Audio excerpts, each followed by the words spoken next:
Bonjour, je me présente, je m'appelle Charles Aubert, je suis écrivain.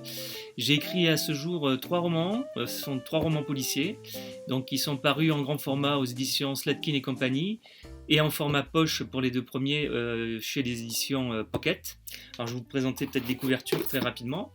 Le premier de la série c'est Bleu Calypso, voilà, qui a été finaliste de la sélection Nouvelle Voix du Polar en 2020.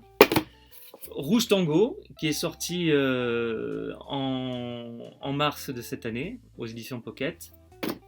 Et mon actualité du moment, Versamba, donc aux éditions Slatkin et compagnie. C'est mon grand format, c'est mon actualité du moment.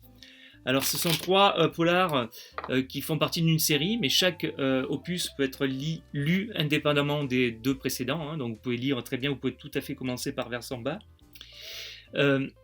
Après, si vous voulez suivre la méta-histoire entre les personnages, il vaut mieux les lire dans l'ordre, mais ça vous ferez un petit peu comme vous voudrez. Donc, ce sont des polars atypiques, dans le sens que voilà, c'est pas des polars très violents, c'est pas des polars gore, voilà. Je m'éternise pas pendant des heures sur les cadavres, mais bon, il y a des cadavres, puisqu'il y a des meurtres, c'est une figure imposée du polar, ça on est un petit peu obligé. Par contre, il y a un ton un petit peu différent dans le sens que ça parle beaucoup de rapport à la nature, donc la nature est un personnage à part entière des romans. Il y a aussi un ton un petit peu décalé au niveau de l'humour, il y a un petit peu d'humour, un petit peu de poésie aussi, puisque chaque début de chapitre commence par un haïku. Un haïku, c'est un petit, comme vous voyez là, ici, c'est un petit poème japonais qui obéit à une métrique très précise, très particulière. Alors ce petit haïku, il est là pour donner une indication sur le chapitre qui vient.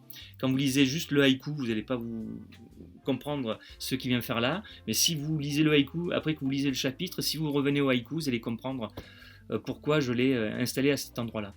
Donc voilà, donc c'est des romans où le personnage principal s'appelle Neil Sogan, il a quitté Paris, il travaillait dans une compagnie d'assurance, il en avait marre de la violence de la société actuelle, il vient s'installer dans le sud de la France, dans une petite cabane entre Montpellier et Sète, autour des lagunes, et il fabrique des leurres pour aller à la pêche, des petits poissons en bois de cette taille qu'il vend sur internet. Voilà. Malheureusement, cette aspiration à une vie apaisée va malheureusement pas va rencontrer certaines embûches, puisque dans Bleu Calypso, il va trouver un cadavre, et ça va le ramener vers la société qu'il essayait de fuir.